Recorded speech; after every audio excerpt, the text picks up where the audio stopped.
오랜 시간 불규칙한 수면 패턴으로 고생하던 영희는 늘 피곤함을 달고 살았습니다. 일도 개인 생활도 점점 지쳐갔고 이를 해결할 방도를 찾기로 결심했습니다. 그 시작은 작고 단순했습니다. 매일 밤 같은 시간에 잠들고 같은 시간에 일어나는 규칙을 세운 것입니다. 처음에는 그리 쉽지 않았습니다. 습관처럼 스마트폰을 들여다보던 시간이 아쉬웠고 주말에 늦잠 자던 여유를 포기해야 했습니다. 하지만 며칠이 지나자 아침에 일어나는 일이 조금씩 수월해지기 시작했습니다. 영희는 자신이 조금씩 변화하고 있음을 느꼈습니다. 아침의 시작이 상쾌하게 느껴졌고 일에 대한 집중도 향상되었습니다. 또 저녁 시간에 활용도가 높아지면서 책을 읽거나 운동을 하는 시간도 생겼습니다. 몸의 피로가 점차 줄어들자 정신적인 스트레스 또한 줄어들었습니다. 꾸준한 수면 습관이 제공한 에너지는 식습관에도 영향을 미쳤습니다. 아침 식사를 규칙적으로 챙기게 되었고 자연스레 건강한 음식을 선택하게 되었습니다. 이러한 변화들은 사회생활에도 긍정적인 영향을 주었습니다. 영희의 주변 사람들은 그녀가 활기차고 긍정적으로 변해가는 모습을 보며 놀라워했습니다.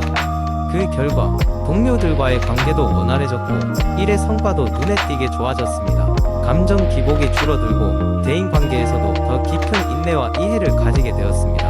수면의 중요성을 깨달은 영희는 주변 사람들에게도 본인의 경험을 이야기하며 좋은 수면 습관의 장점을 전파하기 시작했습니다. 그녀의 변화를 본 사람들은 하나둘씩 수면 습관을 돌아보고 개선해보려 노력했습니다. 그중 하나는 그녀의 가장 친한 친구였습니다. 건강한 수면 패턴을 적용하는 과정에서 서로 응원하며 변화를 겪어갔습니다. 결국 건강한 수면 습관은 단순히 하루를 잘 보내기 위한 준비가 아닌 삶의 전반적인 질을 높이는 핵심 요소임을 영희는 몸소 느꼈습니다. 시간이 지날수록 영희는 새로운 목표를 세우고 도전하며 더욱 의미 있는 삶을 살 수 있게 되었고 그 모든 변화의 시작이었던 수면 습관 덕에 어떤 도전도 두렵지 않게 되었습니다. 두 번째 이야기. 어느 날 직장과 집을 오가며 바쁘게 살아가던 지우는 우연히 필라테스라는 운동에 대한 기사를 읽게 되었다. 도심 속 한적한 스튜디오에서 열리는 필라테스 수업에 앉아있는 자신의 모습을 상상해 보았지만 현실은 녹록지 않았다.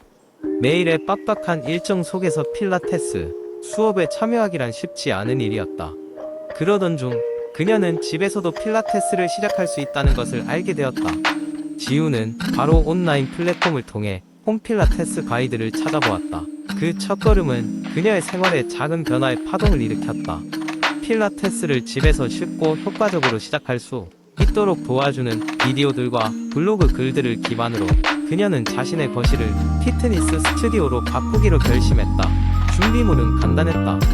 요가 매트가 필수였으며 추가로 스트레칭 밴드와 작은 덤벨이 있으면 더욱 다양하게 운동을 즐길 수 있었다.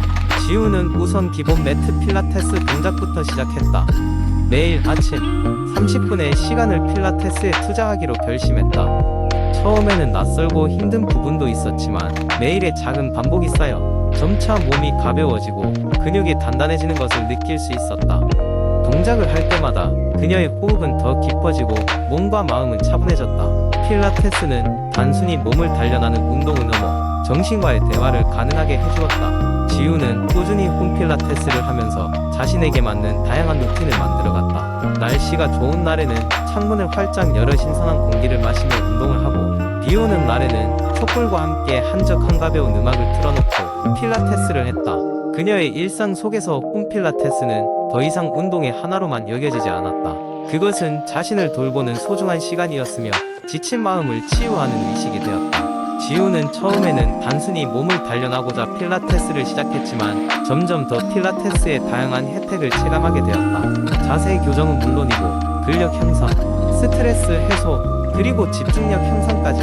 특히 필라테스를 하면서 느끼는 성취감은 그녀의 삶에 큰 활력이 되었다. 또한 지우는 SNS를 통해 홈필라테스를 즐기는 사람들과 정보를 공유하고 서로의 변화를 응원하게 되었다. 혼자서 하던 운동이 이젠 누군가와 함께하는 듯한 기분이 들었고 이는 또 다른 동기부여가 되었다. 이처럼 지우는 홈필라테스를 통해 일상의 균형을 찾고 몸과 마음의 건강을 되찾는 여정을 꾸준히 이어나가고 있다. 그리고 오늘도 그녀는 자신만의 홈필라테스 스튜디오에서 건강한 내일을 준비하고 있다. 이러한 경험은 우리에게도 많은 것을 시사한다. 바쁜 현대인이라 하더라도 소중한 나만의 시간을 만들어 건강한 삶을 유지하는 것은 모든 이의 당면 과제일 것이다. 집에서도 누구나 쉽게 시작할 수 있는 홈필라테스, 그것이 지우의 일상을 어떻게 변화시켰는지 알고 싶다면 여러분도 지금 바로 시작해보는 것은 어떤가? 세 번째 이야기, 한마을의 두뇌 건강을 아주 중요하게 생각하는 백발의 현자 도연이 살고 있었다. 그는 매일 아침 마을 광장을 산책하며 사람들에게 두뇌 건강의 중요성을 설파하곤 했다. 어느 날 젊은 청년 상현이 그를 찾아와 말했다. 현자님, 저는 요즘 기억력이 예전 같지 않아요. 어떻게 하면 두뇌를 더 건강하게 유지할 수 있을까요? 도연은 상현을 따라 광장을 거닐기 시작하며 말했다. 상현, 우리의 두뇌는 마치 잘 정비된 기계와도 같아서 올바른 연료와 부품이 필요하단다. 우선 아보카도와 블루베리를 꾸준히 섭취해보거라. 도연은 이야기를 계속했다. 아보카도는 건강한 지방을 공급해주어 두뇌의 혈액, 순환을 촉진하고 뇌세포를 보호하는데 탁월하단다. 블루베리는 항산화제가 풍부해서 두뇌 노화를 막아주지. 그리고 견과류도 꼭 챙겨 먹어보아라. 특히 호두와 아몬드는 뇌세포를 튼튼하게 할 뿐만 아니라 혈당을 조절하여 정신을 맑게 해주지. 상현은 도연의 말을 메모하며 언제나 먹던 카페인 음료를 줄여볼 결심을 했다. 또한 꾸준한 운동이 필요하단다. 도연은 이내 공원에 마련된 운동기구들을 가리켰다. 하루 30분의 적절한 운동은 뇌에 산소를 공급하고 정신을 맑게 해줄 뿐만 아니라 기억력 향상에도 도움이 된단다. 빠른 걸음으로 걷기나 가볍게 뛰는 운동을 시도해보거라. 짧은 시간이지만 매일 규칙적으로 한다면 큰 변화를 느낄 수 있을 게야. 상현은 그날부터 매일 아침 일찍 공원을 뛰기로 마음먹었다. 도연은 말을 이어갔다. 마지막으로 충분한 수면도 무척 중요하지. 잠은 우리 두뇌가 하루의 정보를 정리하고 회복할 수 있는 시간이다. 규칙적인 수면 패턴을 유지하고 수면의 질을 높이기 위해 자기 전 전자기기 사용을 자제하거라. 상현은 도연의 말대로 일찍 잠자리에 들기로 결심했다. 시간과 흐르고 상현은 도연의 조언을 성실히 실천했다. 그는 정기적으로 아보카도와 블루베리, 견과류를 먹으며 아침 공원을 열심히 뛰기 시작했다. 그리고 무엇보다 매일 충분한 수면을 취했다. 몇 달 후 상현의 기억력과 집중력은 놀랍게 향상되었고 그는 마을 사람들에게 자신이 배우고 실천한 방법들을 전파하기 시작했다. 도연은 광장에서 다시 마주친 상현을 보며 흐뭇하게 웃었다. 상현은 말했다. 현자님, 알려주신 모든 방법들 덕분에 삶이 달라졌어요. 이제 저도 현자님처럼 두뇌 건강을 위한 전도사가 될래요. 도연은 그런 상현을 자랑스러워하며 말했다. 이제 내가 마을 사람들에게 새로운 영감을 줄 수 있겠구나. 내가 한 것처럼 말이다.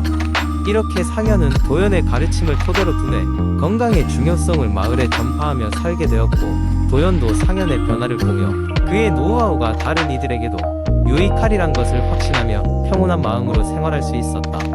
네 번째 이야기. 어느 한적한 마을에 조용히 살고 있는 마을의 의사 민수라는 사람이 있었다. 민수는 전통적인 진료 방식을 중요시 여기지만 그의 환자들은 점점 더 디지털 기기에 노출되는 시대를 살고 있었다. 그는 모든 연령대의 사람들이 스마트폰, 컴퓨터, 태블릿 등 디지털 스크린을 장시간 사용하면서 눈의 피로와 시력 저하를 호소하는 모습을 보며 걱정이 커졌다. 하루는 민수의 진료실에 젊은 IT 회사에서 일하는 직장인 영민이 들어섰다. 영민은 항상 컴퓨터 앞에 앉아 있다 보니 최근에 눈이 너무 피곤하고 저녁이 되면 두통이 찾아오는 일이 잦아졌다. 그는 자신의 증상이 단순한 피로 때문일 것이라며 한약이나 감기약 처방을 기대하며 민수를 찾았다. 그러나 민수는 영민의 이야기를 듣고 그것이 단순한 피로의 문제가 아님을 깨달았다. 그는 영민에게 디지털 기기의 과도한 사용으로 인해 발생하는 눈의 피로와 디지털 안구건조증이라는 현대적인 질환에 대해 설명했다. 자네 눈은 신호를 보내고 있어. 더 쉽게 설명하자면 자네 눈이 매일 많은 일을 하도록 강요받고 있는 거야. 민수는 영민에게 눈 건강을 지키기 위한 몇 가지 팁을 알려주었다. 첫 번째로 20-20-20 규칙이었다. 그는 영민에게 매 20분마다 20초 동안 20피트 떨어진 거리를 바라보라고 조언했다. 그렇게 함으로써 눈의 초점을 맞추고 긴장을 풀어줄 수 있다는 것이었다. 두 번째로 눈의 수분을 유지하기 위해 충분한 수분을 섭취할 것을 권장했다. 그는 특히 건조한 환경에서 눈을 깜빡이는 것을 잊지 말라고 강조했다. 눈이 건조해지는 것을 막아야 해. 수분 섭취와 함께 인공 눈물을 사용하면 많은 도움이 될 거야. 세 번째로, 디지털 기기의 화면을 올바르게 설정하는 것도 중요하다고 말했다. 밝기를 주변 조명에 맞추고 블루라이트 필터를 사용함으로써 눈의 피로를 줄일 수 있다고 했다. 또한 모니터와의 거리를 최소 50cm 정도 유지하는 것이 좋다고 전했다. 네 번째로, 충분한 수면의 중요성을 강조했다. 그는 사람이 피곤할 때 눈이 더 쉽게 피로해지며 실행 문제를 유발할 수 있다고 밝혔다. 눈은 자네 몸의 일부야. 충분히 쉬어줘야 해. 잠을 푹 자는 것이 그만큼 중요하다는 사실을 기억해야 해. 영미는 민수의 이야기를 듣고 나서야 디지털 시대의 눈 건강 관리에 대해 경각심을 가지게 되었다. 그리고 민수의 조언을 실천함으로써 눈의 피로가 서서히 회복되고 머리 아픈 증상도 줄어드는 것을 느낄 수 있었다. 그 후 영미는 동료들과 눈 건강의 중요성을 나누는 일을 자연스럽게 하게 되었다. 이러한 작은 변화들이 모여 마을 전체가 디지털 시대에 어울리는 건강한 생활 방식을 지향하게 되었고, 민수는 이러한 변화를 보며 뿌듯함을 느꼈다. 디지털 시대에 어울리는 새로운 건강 팁에 대한 민수의 메시지는 그 마을을 넘어 어딘가 더 먼 곳으로까지 전해졌는지 모른다.